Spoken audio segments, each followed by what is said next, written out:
আজ দাদা বৌদির 9th অ্যানিভার্সারি ছিল, সেই জন্য আমাদের খাওয়াতে দাদা বৌদি নিয়ে এসছে দ্য রোজ রেস্টুরেন্টে। এখানে বৌদি পিসুমণি যাচ্ছে আর এদিকে সঞ্চিতা আমার শাশুড়ি মা দাদা উপরে যাচ্ছে। তো আমরা রাতে দ্য রোজ রেস্টুরেন্টেই খাওয়া দাওয়া করব। তো আমরা এখন দ্য রোজ রেস্টুরেন্টের ভিতরে ঢুকছি। ঢুকতেই দেখতে পেলাম সুন্দর একটা গণেশের মূর্তি, আর ভিতরে ঢুকে তোমাদের দেখাচ্ছি কেমন পরিবেশ আছে।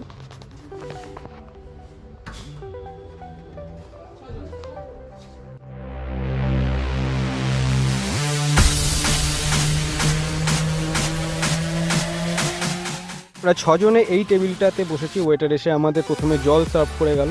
তো আমরা এখন বসে রয়েছি, কেননা খাবার অর্ডার দেওয়ার প্রিপারেশন চলছে। আর আমরা আজকে রাত্রে সবাই কি খাবো তার সিলেকশনের দায়িত্বটা বৌদি নিজের কাঁধে তুলে নিয়েছে। তো বৌদি এখন দেখছে কোন মেনুটা অর্ডার করা যায়। তো স্টার্টারে অর্ডার করা হয়েছিল ফিশ ফিঙ্গার আর ড্রাই চিলি মাশরুম। এটা দেখতে পাচ্ছ ড্রাই চিলি মাশরুম। দুটো পদই খুব সুন্দর রান্না হয়েছিল, কিন্তু আমরা আরও এক প্লেট ফিশ ফিঙ্গার নিয়েছিলাম, কেননা খেতে অসম্ভব ভালো লাগছিল। বিশেষ করে পিসিমণিরও খুব ভালো লেগেছিল আর আমাদের সবারই ভালো লেগেছিল। তো সেই জন্য আরও এক প্লেট ফিশ ফিঙ্গার আমরা অর্ডার দিয়েছিলাম। মেইন কোর্সে আমি আর দাদা নিয়েছিলাম মিক্সড ফ্রাইড রাইস আর চিকেন কাবাব। বৌদি নিয়েছিল ফিশ সিজলার, সঞ্চিতা নিয়েছিল চিকেন সিজলার। এটা হেভি একটা পদ, দেখলাম ফার্স্ট টাইম আমি। আর মিক্সড নুডলস নিয়েছিল পিসিমণি আর আমার শাশুড়ি মা। খাবার শেষে আমরা সবাই মিলে খেলাম লেমন সোডা। তারপরে আমরা রেস্টুরেন্ট থেকে বেরিয়ে গেছি। এখানে আমাদের গাড়ি চলে এসছে, দাদা দাঁড়িয়ে আছে। এবার বাড়ি ফিরবো। গুড নাইট সবাইকে।